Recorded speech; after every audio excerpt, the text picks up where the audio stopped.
Thank you all for coming tonight. My name is Becky DeBoer. I'm the Executive Director here at the Tulsa Press Club. We're very happy to have you for the return of PicTulsa, which is a photojournalism style event.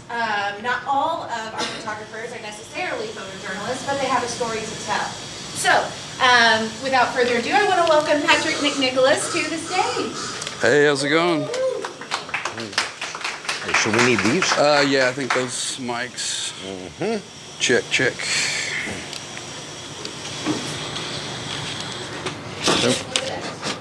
All right, am I on here? Yes, I am. Check, All check. right. Hey, welcome, y'all. Welcome to the Press Club. We are glad to be here for the first session of the PicTulsa series. I understand this is the first since the pandemic, so really pleased to be here with Mr. Patrick McNicholas. I am pleased to be here with Patrick. He is a longtime friend, a creative collaborator, and an inspiration to me.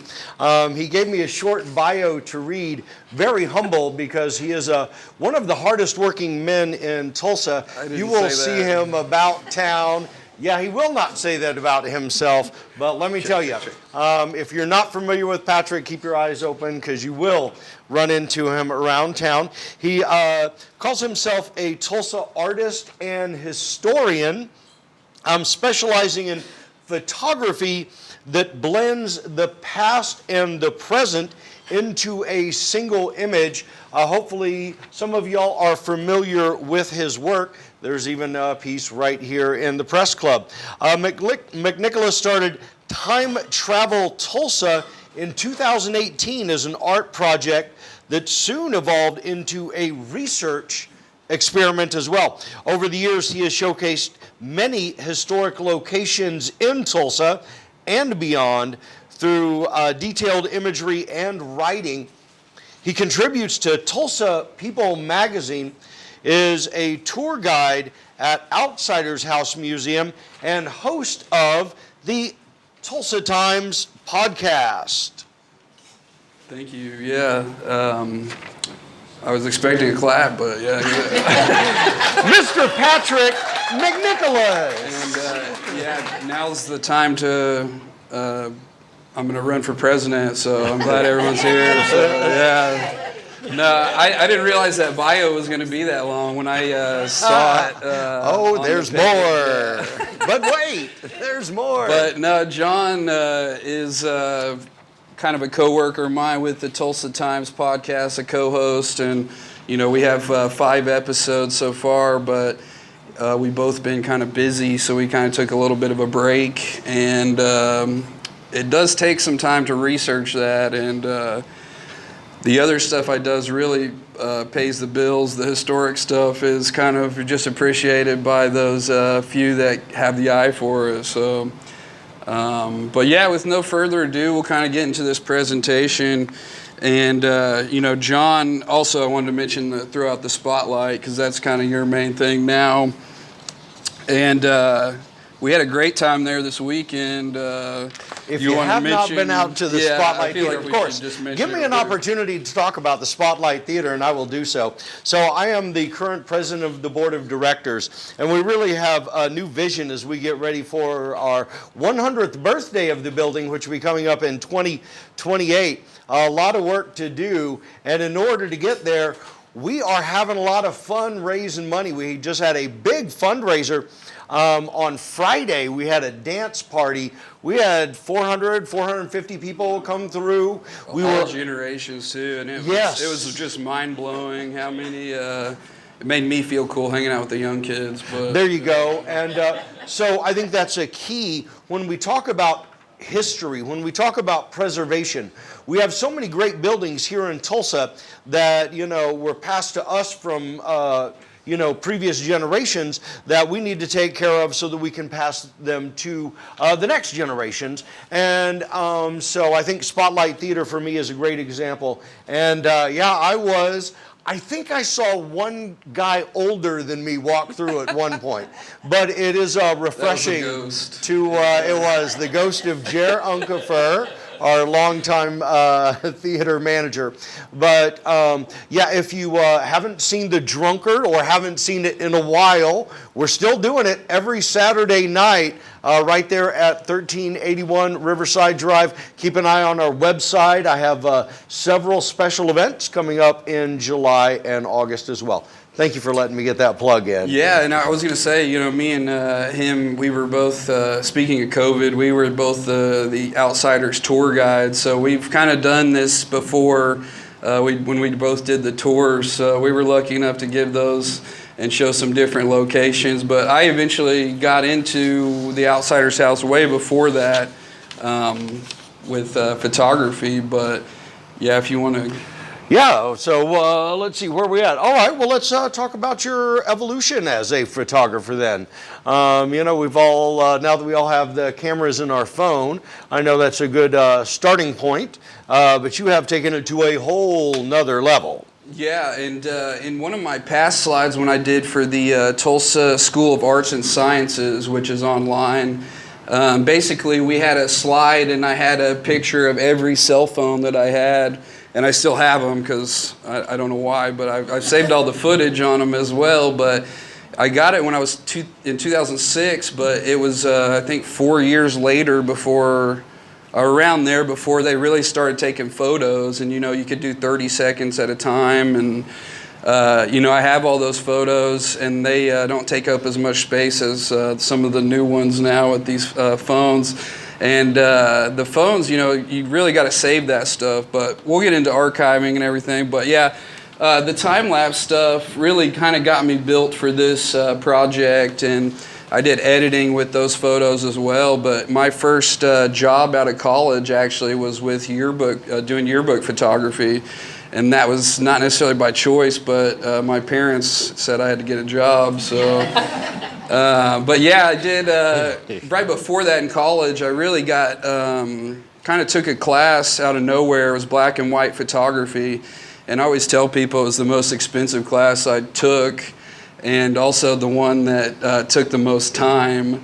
But eventually we got into these composites, which is basically taking a time lapse, for instance, 300 photos, taking the best 3 and compositing it into one photo. And we have one of those at the Spotlight as well as out there. But yeah, archiving, like I mentioned, it's important to save all that stuff. And, we don't know we won't appreciate it sometimes until much later. But it was evolving as a individual too, coming to live in Tulsa after living outside of Nashville. But yeah, I mean, what it says up here is basically perspective is everything. And that's a very deep meaning, because not only is it a perspective from the camera matching up these shots that were taken hundreds of years ago sometimes, and being able to kind of mix our cameras, the digital cameras, with the lens and stuff of these older cameras and wet plates and so on. But, it starts with a good photo, and I want to show you guys one of those great photos right now. So this is right outside. You guys actually probably parked just not too far away. But the Atlas Life building's the one right over there on the left side. Hopefully everyone can see that. But that's the building that we're in now. And this was VE Day, victory in Europe. So when World War II ended in Europe, and this was a ticker tape parade. Or celebration that turned into a parade. So this was actually taken before the parade started, but it was hundreds of pounds of tape, ticker tape, and even toilet paper, they said in the article online. But it ended up probably a lot more than this. But you can tell, or at least I can tell, when I look at this photo, I was like, yeah, I'd love to recreate this one, but it being the perspective that it is, it's going to be kind of tough. So we had to get a drone for this one, and you can tell somebody actually jumped on top of like what was a bus. Then you can almost see that bus is kind of flat in perspective. And so we had to get a drone for this one, and we got a drone. And this was the side-by-side comparison. So we actually shot it a few days before the anniversary.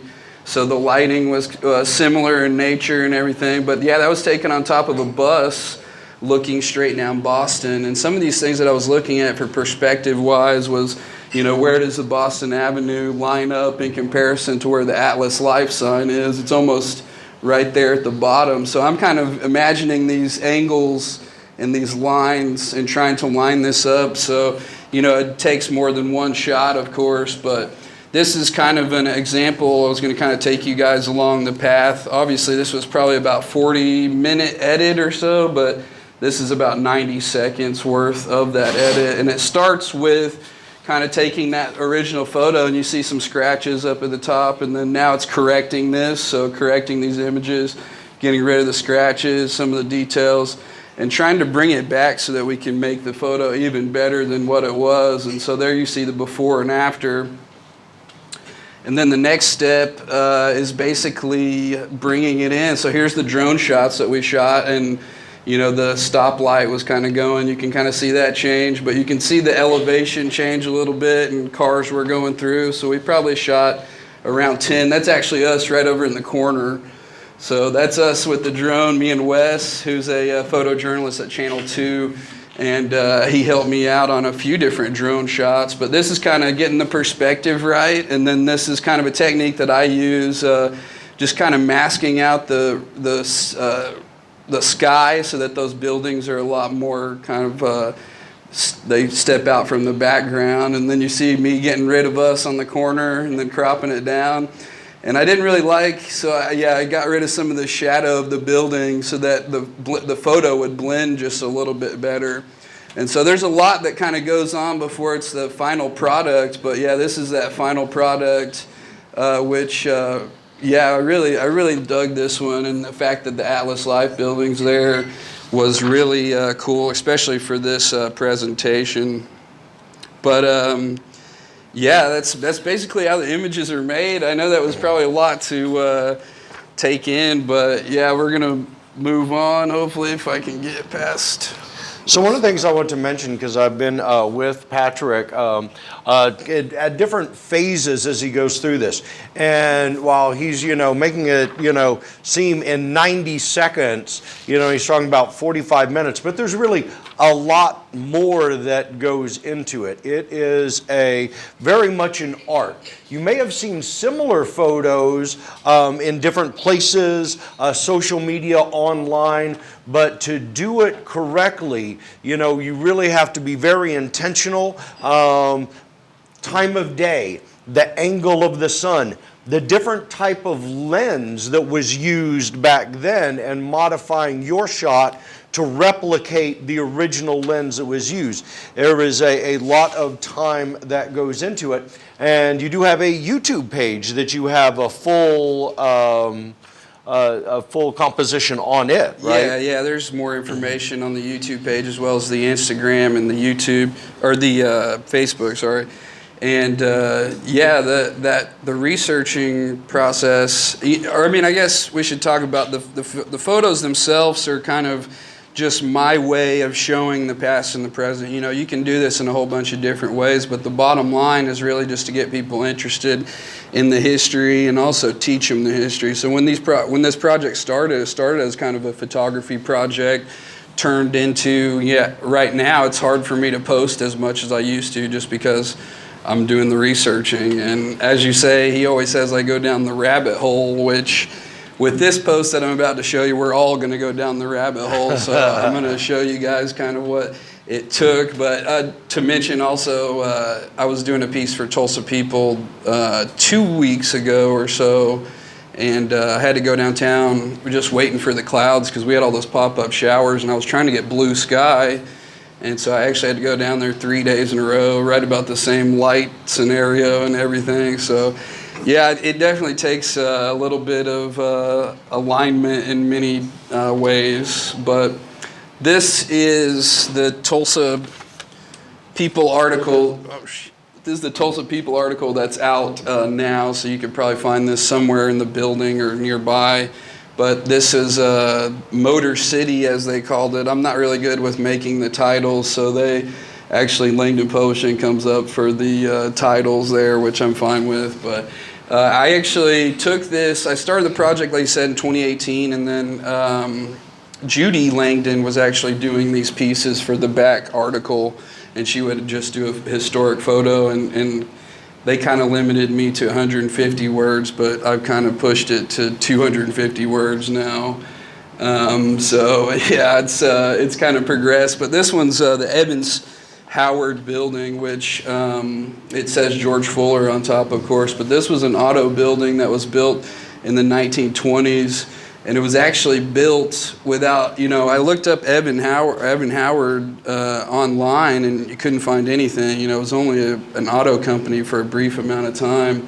But it's a little tough to see, but in some of the highlighted stuff, it says it was built for the Evans Howard Company on the lot where it's located, and it was built in 50 days for the auto show that came through, the 5th auto show. And these are some of the cars that you would have seen in the auto show. So these are some of the brands and everything. And they had tons of different booths in this 2-story building. And then we have the Evans Howard signature here. So a lot of this stuff, and I see Tate back there. He's a big newspapers.com fan, and Greg as well. But yeah, newspapers.com, just an amazing resource. And I think even if you do the Ancestry, you get like a trial version or something. But yeah, newspapers.com is where these articles came from. But I've been doing Tulsa People since the beginning of 2009. I'm on my 56th article, but I've published 54 of them, been a published writer for 54 months. So yeah, so this is, again, the Evans Howard building, which they only utilized until 1925. So they were only there for 20 months. So that's kind of the auto history in Tulsa. There's even a car named the Tulsa. It's a model car that's at the Historical Society in great, great shape. But we don't talk about the auto history as much as we talk about the oil capital of the world. And, it kind of takes one to lead the other. But this is just kind of another image of that building for the auto show. And then also the Tulsa Daily World at the time was making a whole series of pages for this. And like I said, that building that I was going to photograph 3 different times was the Thomas Motor Company, which took over this building in 1925. The fire actually demolished it, which I'll go back real quick. You can kind of see over right here is the Coliseum. And we know that all early 1950s was destroyed by fire. And so was this building, and they talk about it in an article. But Thomas Motor Company ended up building a whole nother building.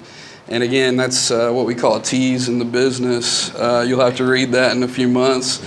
But over here is Yokozuna, where we know was an auto place. They actually sold the Milburn light electric vehicle. So that was electric vehicles at the time, 1918. And this is the building, the Ford building on the North Main side of, or just North Main in the Arts District. So I think the Tulsa Tough was there this week. And that's a building of it hosting the 3rd annual auto show. And so, yeah, all this stuff I kind of found just looking for this other article, and I actually went year by year to see who was in the building. And that other little thing there shows wagon yard and garage close by. So these, what used to be, places, stalls for horses, ended up becoming garages. So it's kind of interesting. You mentioned the newspaper.com, but I know you use a lot of other resources. You and I have spent time together in the Oklahoma room up in the Tulsa Library. So are there other sources that you want to address? Or really, do you know how much time, have you figured out how much time you actually put into any given composition with the photography, with the research, with the writing that you do? I don't. Until I know the full story, basically, because that rabbit hole to me is kind of, there's an end to it, and that's finding out everything that I wanted to know, every question that I had, and sometimes that takes a while. I know it can be quite a challenge. each piece is easier than others because, we know that this was a Ford Universal Motor plant. I mean, that kind of goes without saying. Even generalized history about the Tulsa Arts District, you'll find out about that. But the building that was the Evans Howard, is kind of known as the East Village Apartments now. And what's been great about making these pieces is kind of meeting these people online, and they're like, hey, come check out the building anytime, and so I plan on hanging out with them. And then the dentist office that was once the Florence Park Library, he was inviting me over there. So I haven't really taken them up on all those, but I need to. But yeah, it's kind of built this community as well, and also, taught myself things, and I learned as well as the people that are interested too. So what was your first project for Time Travel Tulsa? So yeah, it started with the Facebook post, and some of you guys that follow the Tulsa historical pages online, Facebook, you may see the name Mike Lynn's collection, and that was a coworker of mine at Channel 6. I used to work there for about 6 years as a in video production, kind of in the studio and stuff. And so I was around, journalism for a long time, but Mike Lenz was an engineer who was once a camera guy, and he's kind of one of those guys that, when they took down the KOTV building, went over there to get some remnants of it, and he just collects all these photos, and he posted one that just happened to be on somebody's dashboard. So they just took it in like an old 1950s car. It was over there by the Cimarron Ballroom, and he doesn't usually post where it is today. But since this one was on Google Maps, it was it almost matched the same, instead of the dashboard, it was on top of the car. So a little perspective and height. But I put both of those together, and it kind of started with that one post. And then he kind of, he gave me a whole bunch of his archives, and yeah, it kind of progressed from there. And it all happened kind of quickly too, because I was with Tulsa People by the end of the year, and had my first exhibit shortly thereafter, or before actually. And so shout out to the Outsiders House and Danny, who have kind of influenced me as a person in preservation, and also making, just appreciating history, no matter how small and sometimes insignificant to some people it is. But as far as projects, there's a lot that's going on, although kind of the newer one, or this is a big project that I've been planning, and this is going out to the Panhandle, which we plan on doing in warmer weather. But this is Hooker, Oklahoma, right in the Panhandle, June 4th, 1937, during the Dust Bowl. And these images were actually from the Gateway, which is a great resource as well, Oklahoma Historical Society, the Gateway. And we've used a lot of those photos for me and Greg's music videos that we've been doing. So these photos were taken, and it says Hooker, and so I was looking, I was you can see the food store over here, you can see the food store in the corner, and then you can kind of see the left side, the food store. And so I was I did these with other images, but you create this panorama, and so you can actually see more than you ever did. And with it being dust up there, it kind of blends a little bit better, since it's not as as much of a building, a hard edge. But this is something we plan on going up to the Panhandle and reaching out to some of the museums over there, and hanging out with them, and also doing this project for the upcoming anniversary of this. But of course, Route 66 is going to be coming up as well. But during the Tulsa Race Massacre centennial, I did a handful of photos, and one of them was this same kind of concept, which was bringing these images together. And to my knowledge, it hasn't been before. And so I think this was 3 or 4 images total. And so it's basically someone was on top of Hotel Tulsa, and they took a photo looking straight down the street. They took one higher up towards the clouds of smoke, and then they took one over on the right side. And so I compiled these, and then we had to compile our own images with a drone, as you can see here. So this was probably, I think, 3 photos as well. We took one up high, one middle, and then one low, so that we'd have enough outside of the original panorama frame.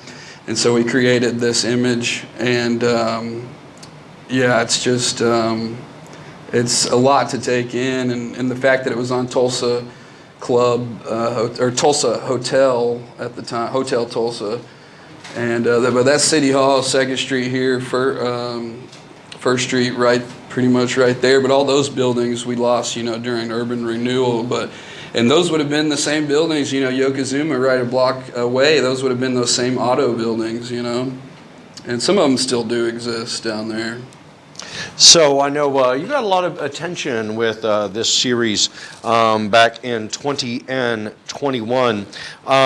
They've been displayed other places. Are these the ones that have gotten the most attention of the projects that you've worked on? I've done hundreds of posts now. This has gotten a lot of attention. It's actually on the Bloomberg Connects app, so you can actually view these images with descriptions as well. But I think, one of the biggest posts was one that I did of a time photographer, Nina Lean, who was here photographing the Tulsa twins. And it's pinned on my Instagram if you want to see it. But that one really blew up, and it was about 2 kids that were attending Will Rogers at the time. And there were so many photos. I still want to recreate some of those. But yeah, that one just for some reason blew up kind of out of nowhere. But I think, they're all important, and it's unfortunate when some of them don't get popular because, the amount of time that I put in, and I find it interesting, but, everyone kind of has their own interests as well, but just kind of trying to teach and learn as well. Well, do you have a favorite of your own, or one project that you are particularly proud of? Yeah, I like the time capsule one, the Miss Yes. Belvedere, as some of us know. It was a time capsule that was put underground over by the courthouse, and over the years there was some leakage, some water that spilled into a thing, and it ended up getting rusted and kind of destroyed. But that vehicle's on display in Illinois, I think, now at a museum. So it got restored, albeit there was as restored as you could get, yeah. But yeah, so I mean, obviously these got a lot of attention around the country at the time. Petapixel, one of my favorite websites, a photography website, they actually shared it, and so it went nationwide with that. And I also worked on the documentary that Russell Westbrook made for the Greenwood Centennial as well. So preservation, we came to preservation in kind of weird ways, not really either of our intentions to find ourselves here in this place, but we talk a lot about preservation and Tulsa history on the podcast. And there are still a lot of historic places. I must give credit to Tulsa Foundation for Architecture, big fan of theirs. The Tulsa Club as well. Yeah. The Press Club, sorry. But the Tulsa Club. There's a lot, and Tulsa Yeah. Club is a great example. I'm really looking forward to seeing what happens with the Sinclair building. I know is a big one that is Teapot on Dome tap, scandal. but exactly. That one's gonna be fun, and I've done a little bit, but yeah, You've been inside, yes? Have you been inside that one yet? I think. I don't remember. You got into Bank of Commerce. Bank is that of what it was? Commerce Yes. was the one that, another one. That yeah, we I got hope to the see. top floor. That's the one that they're trying to peel off the modernization over there on 3rd Street. 3rd Street. And yeah, we got to tour that one, and they had some 1964 survival biscuits, which were crackers from when what was that period of time? Right, for the nuclear annihilation. Yeah, nuclear fallout. And, So there was like a whole wall almost as big as this window right here full of them, and he was like, yeah, you can take them. But I took one of them, but we also had to go down like 8 floors of stairs with it, so I was like, I had the camera and everything too. But yeah, the building needs a lot of help, but luckily we have some people helping on that. So yeah, it was cool to tour that. But Yeah, the preservation, we take a lot of things for granted, and kind of learned that firsthand this past week. So this magic markers, as it says over here on the left, is a Tulsa People article, and that's actually a group of Tulsans, including the 20th mayor, T.A. Penny, who's noted or mentioned on the monument itself. I'll be able to talk in a second. But yeah, it commemorates the first street marker, which we call street signs today. And we see the one today, the Boulder West right there. But the one to the left, right above the guys, that's actually the first street sign ever in Tulsa. And this was 1935, considered the greatest city improvement of 1936. And yeah, somehow it was damaged this week. We're really not sure, but luckily it doesn't look as damaged other than the fact of being completely broken in half. Some of the parts actually look like we can repair it, and we're kind of in the process. But I found out about it online, and I went down there thinking I was going to Herculean it and throw it into my car. And once I realized that the fire department was there, and then they had a cop in their car, I was like, well, I got to talk to them. Maybe they can actually, help me out. And so my car is actually, it's a little tough to see, but I was parked in that same spot. They were parked behind me, and I was giving them the spiel. I was like, yeah, this is the first street marker.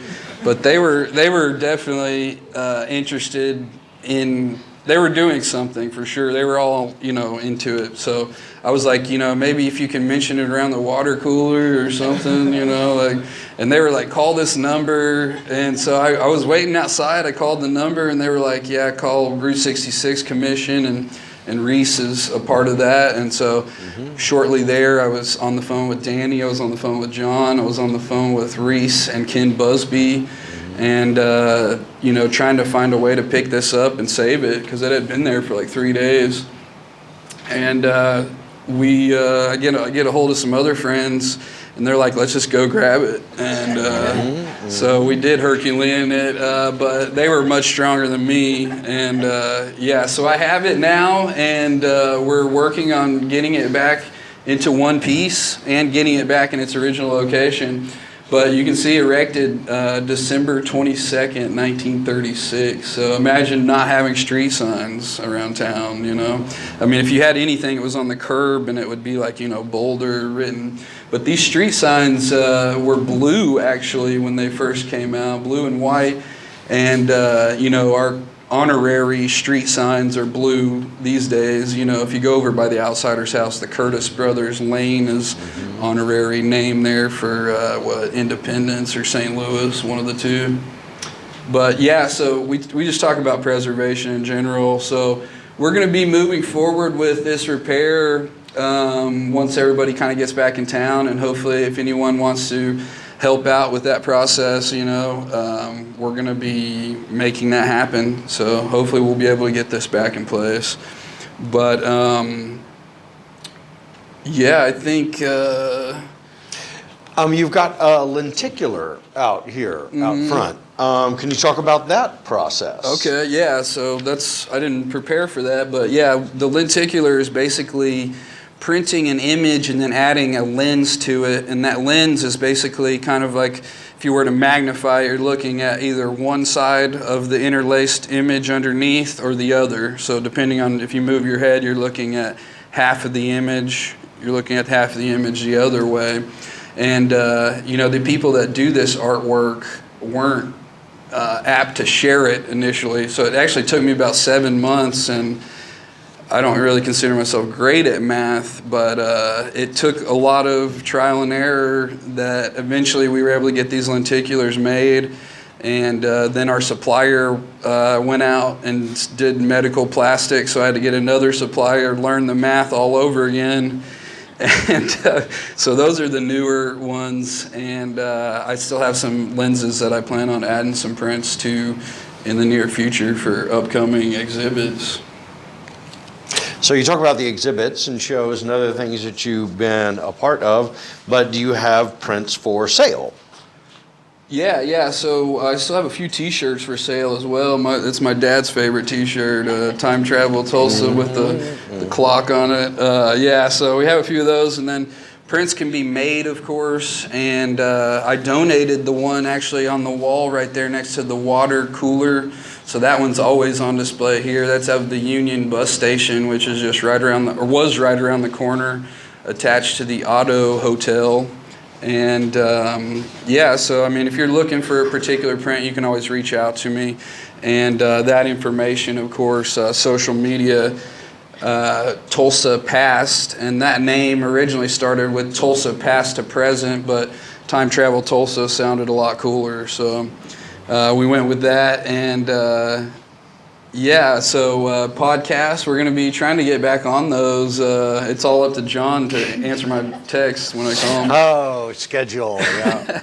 But and then the YouTube, we film this, so we'll be able to share that as well as some other presentations, PMC Productions and TulsaPass.com. But we'll do some questions real quick if anyone has any questions. Do you happen to have anything that you could show them about the songs with which you've collaborated with Mr. Jacobs? We could probably pull up YouTube, but I can talk a little bit about what that was. And that was, these are two of my high school teachers, actually. So, yeah, my history teacher and English teacher, and they probably don't remember me interested in history or English at the time, but I am now. But yeah, so we did, I think 4 or 5 projects, 5. And it's just about Oklahoma history, stuff that, I didn't even really know. A lot of it Native American history and history where I grew up, which is in Chakotah, right outside of Eufaula, really Onapa area, home of Carrie Underwood. She grew up about 2 miles away.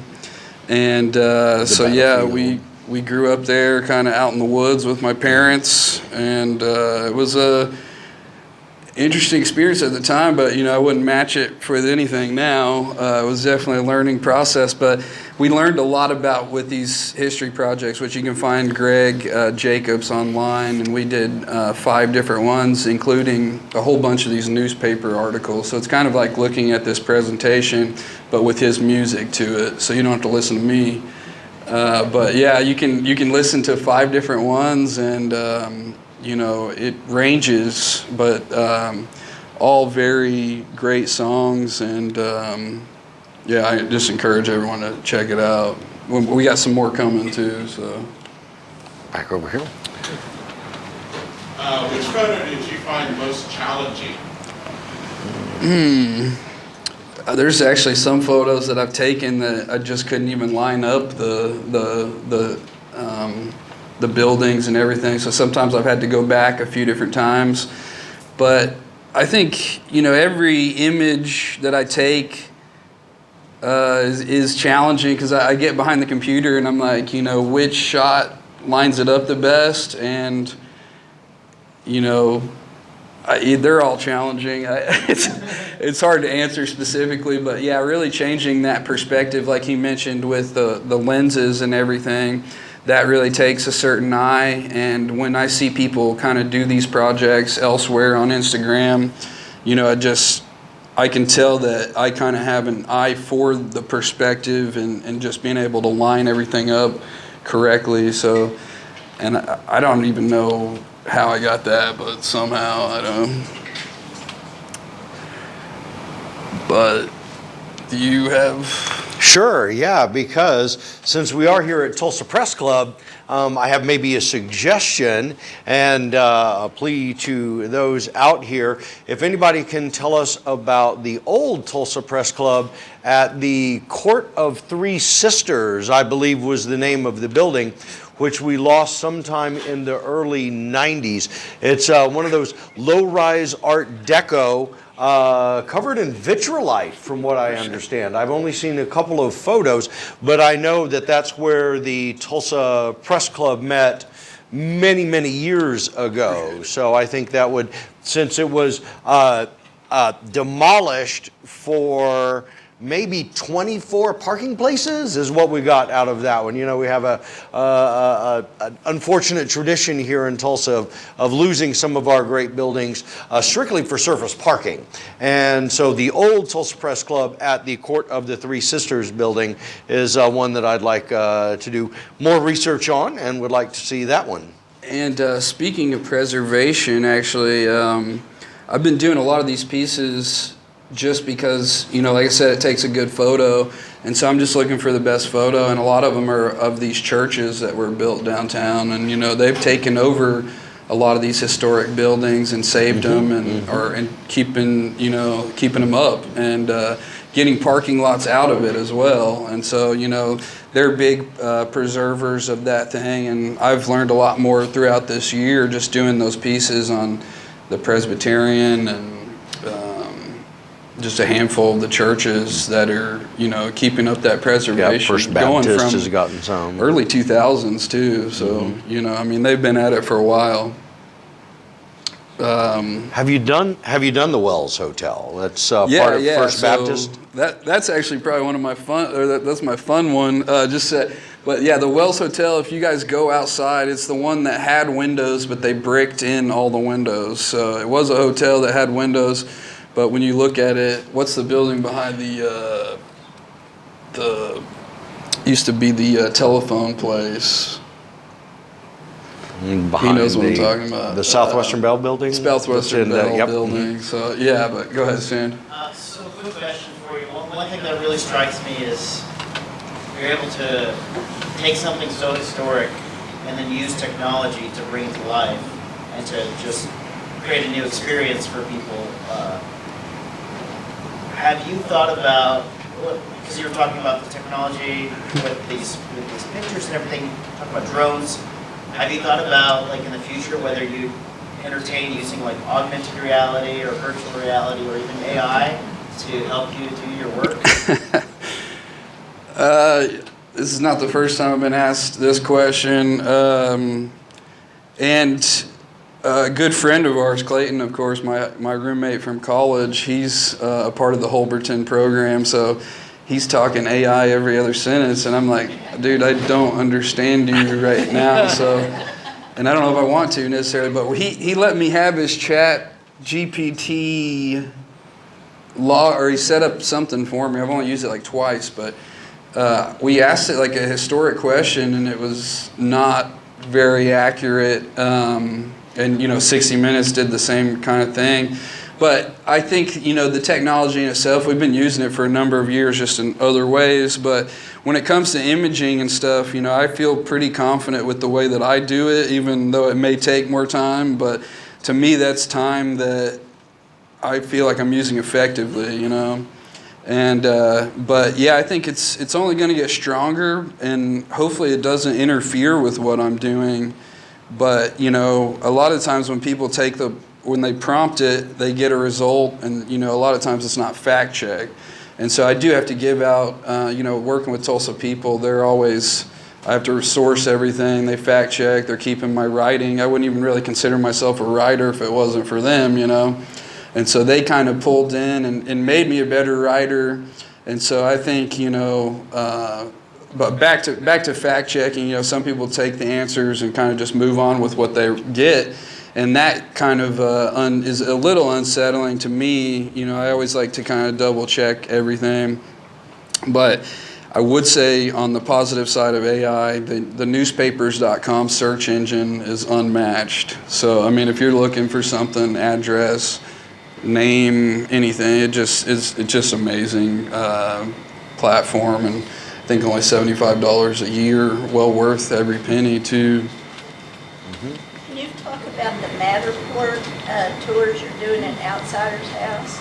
Yeah, so the Matterport is, if you guys know real estate or maybe you're trying to buy a house, you probably see this, but Matterport is basically just this platform where you can kind of create a virtual view of an interior space with like a 360 camera. So we did this with the Outsider's House, and we're able to give tours all over the country in multiple different states, but you can basically go into the house and, you know, there's a little thing on the ground where I took the photo. You just move forward move forward. You can kind of look at different things on the wall, and I kind of describe it. And so it's about an hour worth, and we've done, it's really progressed. I mean, obviously summer's coming up now, but I just got a package from a 6th grade school at the mail over at the Outsider's House. I haven't been able to pick it up, but I think they signed their names for me. I'm not sure, but I'm going to go pick it up this weekend. So it's been fun to kind of tell it, and it gets better every time too. And it's a different way of experiencing the house, because when we do those in-person tours, a lot of people are on field trips, and some of them are interested, some of them want to be left alone. But this is kind of a way to kind of captivate their attention. So when we first opened Outsider's House, Patrick and I were there a lot and giving a lot of tours. We would drive around in the bus for the locations tours. And so this project and the photography for this started as a response to the pandemic, because we were just shut down. And we still wanted to be able to offer the tours, especially to those school groups, to those 7th graders that were reading it for the first time. And so Patrick came up with this idea just as a response to COVID. Now we've been able to extend, what we can offer at Outsider's House Museum worldwide. And, the Outsider's House keeps getting more and more attention, and I was made aware that Tom Cruise didn't know about it until about a month ago, so he's supposed to be showing up eventually. We'll see how that goes out, but so I mean, people are still learning about it, and I have artwork. That piece, the biggest piece out there, was actually from the Woody Guthrie exhibit that we had. Me and Danny opened up before the house actually opened, and he has one that's the same size, but in the Outsiders Airbnb that he opened across the street. So not only can you visit the house, but you can stay in the neighborhood too, stay the night in the neighborhood. So yeah, everything that's been happening over there, we've had more and more volunteers, which is good for us. It was just me and you during that. So if it wasn't him, it was me. But and those were different because we had a TV screen, and that TV screen had the images of mine as well as videos too. So, Yep. We have a question over here. Okay. Where can you find the virtual tour? So the virtual tour is only for the kids at the school, so it's not a shareable link or anything. Danny kind of wants to keep it. Oh, okay. Yeah. So tours are friends or no? What is it? House Education Group Facebook. I think. Outsiders House Education Group, and you can reach out to Kayla there, and she'll set it up for you. Just a second. Over here. Yeah. Of all the historical comparisons that you've done, what do you think has changed the most, and what do you think has changed the least? It's a good question. I've got the least. Yeah, let's start with him. Let me Spotlight think Theater. about It looks no different than it did, So yeah, that Well, one they got a was new like, door, but- did we really do much of anything with this composite? But yeah. Changed the most. I'd say, the thoroughfare of Route 66, the Rose Bowl's luckily been renovated, but the Will Rogers Theater, I used to live over there on Quebec, and so, that whole area, even I used to live by where the Mother Road Market, and that looks a whole lot better. And so, it's changed both for the good and the bad. Certain spots has been highlighted more than others.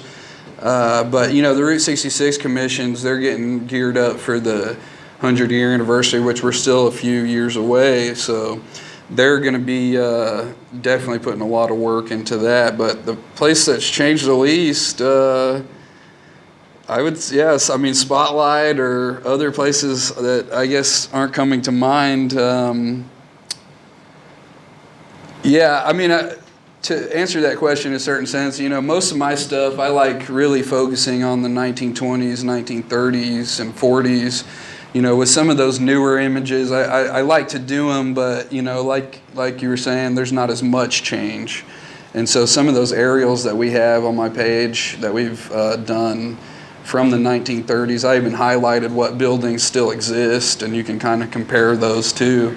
So I'd say, you know, the ones that change the most are probably the widest angles, the one that you can see the most. But yeah, so Mention the movie. It's fun, it's hot. the documentary. Okay, so when I moved to Tulsa, or I guess in relation to photography, I think I didn't even have my own camera until I took that black and white photography class, and you had to have film for it to work. So I was still running off cameras that I had in my pocket on the cell phone. But eventually we bought a camera. We actually split the camera cost. The one that I use now, me and Josh Yarbrough, who's a local musician, he won the Blues Challenge, and we went to Memphis. It kind of follows the 3 months leading up to the trip. Excuse me, the trip itself, and then we recorded at Sun Studio, so you get a whole inside view of Sun Studio where Elvis was and Johnny Cash and all of them. So we were in there, and it's on YouTube, and we put it on YouTube. It's called It's the Blues, and if you just type in blues documentary, it's one of the first ones that pops up. But we've gotten it up to about 30,000 views or so, and we recorded it 2015, 2016. So yeah, it was a fun project, and something that I probably held my hat on for a little while, but now I don't really think about it as much, you know. And that's kind of the thing about me, is moving on to another project and try not to just keep one focus the whole time. And that's what, you know, started this conversation, was your evolution, not only as a photographer, but as an artist. Yeah, I mean, because, I mean, for a number of years I would have never called myself a photographer. I would have rather been called a musician. So I can still play guitar, and wanted to be a musician for a number of years, but, you know, I just took my artistic abilities in a different direction. But I still do a lot of videos and a lot of editing, so I'm really behind a computer more often than not these days. But, you know, and again, that's how I like to spend my time. Yep. Do you see yourself in, like, say 40 or 80 years of Hopefully. tape, going back and revisiting one of the earlier Tulsa Pass projects? Yeah, and that was one thing that I wanted to mention, actually. I'm glad that you mentioned that. But, you know, the images that I take are just as historic in other senses of the images that I'm using. So, you know, what we see change in 40 or 80 years, if I'm still around, you know, I'd be willing to let people use my photos for this kind of same process. But I think, you know, we don't really consider history, as Ken Burns says, you know, it takes about 25 years before we really consider what history is. And, you know, I don't know if I may argue with that a little bit, you know, because we live kind of in a faster paced world. And so I think, you know, time kind of changes in different ways depending on how we witness it. You know, if we're on our phones or if we're witnessing it like at a concert, or, you know, it's just kind of different ways to witness what's happening in front of you. But yeah, I mean, if anyone has any questions, otherwise we'll just finish up here. But I want to thank the Press Club and Becky, of course, for giving me this opportunity, and also bringing PicTulsa back. And she's probably going to announce some upcoming events, including the spelling bee, adult spelling bee, so be on the lookout for that. John Beasley, thanks for emceeing, of course, and keeping me in line, trying to not go down too many rabbit holes like all the ones in Midtown. Lots of rabbits in my neighborhood. Lots of coal mines. Yeah, well, the coal mining, we're gonna be talking about that in the upcoming posts, and definitely check out our podcast, because we go into the whole history of Tulsa from the geologic beginnings in the first or second episode. I think so. And then that encompasses the mines. But and then I just want to thank everyone for coming out tonight, including my parents and Nathan for filming, of course. And then, of course, my teachers who taught me everything I know. And yeah, so I appreciate it, guys. And if you guys have any questions, you can just come up and talk to me. But other than that, yeah, we'll have Becky take it over.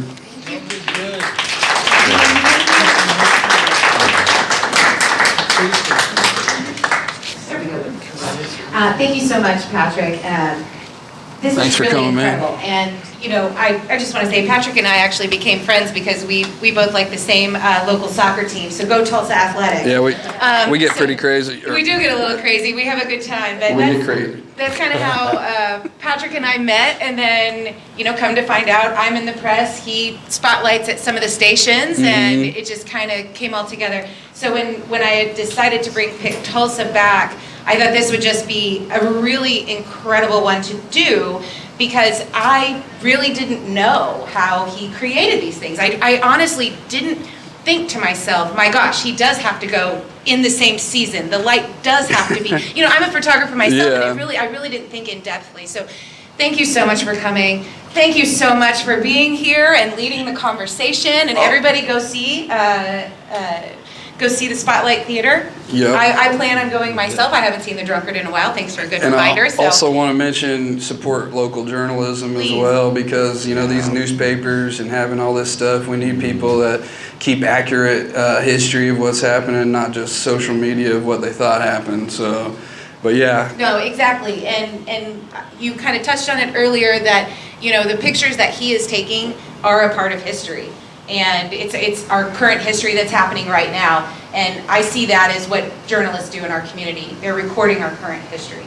And with kind of the climate and everything that's going on in that world, support for our journalists and especially our local journalists who are writing the very important stories, who are helping us decipher things about our public leaders who are out there being the watchdog and making sure that we're holding them accountable. So tonight, I appreciate you all coming. The drinks that you purchased, those we're a nonprofit bar. When you come here and you drink, you're helping us. You know, you're helping us in our programs and being able to do things like this. So we just appreciate you for being here and enjoying our programs, and thank you both as well.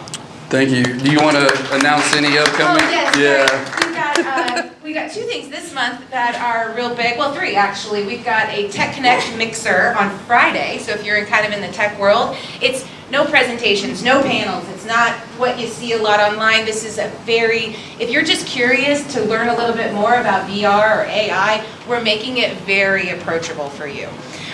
We have a few industry professionals in cybersecurity and cryptocurrency that are going to be there, and so you can openly ask these people questions without kind of feeling, you know, a little reserved about it. But other 2 things, we do have our Lieutenant Governor, Matt Pinnell, will be here on Friday the 23rd. We still have just a very handful of tickets left for that if you'd like to join us for lunch.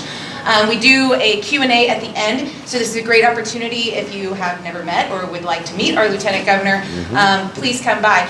If you don't exactly know what maybe the Lieutenant Governor does, he's the head of tourism. He markets our state. And so a lot of... He likes my page. He loves his page. So yeah, very cool. And then we have an awesome, I won't keep you any longer, we have an awesome, fun, just camaraderie event coming up on June the 30th, and it's our adult spelling bee. It's going to be a hoot of a time. Ooh. We're super excited. If you didn't catch me on Channel 6 yesterday morning, you can go online and find it. We also surprised Leanne Taylor with Tulsa Media Icon this year, so super fun.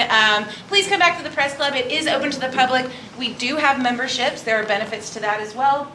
I'm happy to talk a little bit more, but we appreciate you all being here. Thanks so much. Thank you.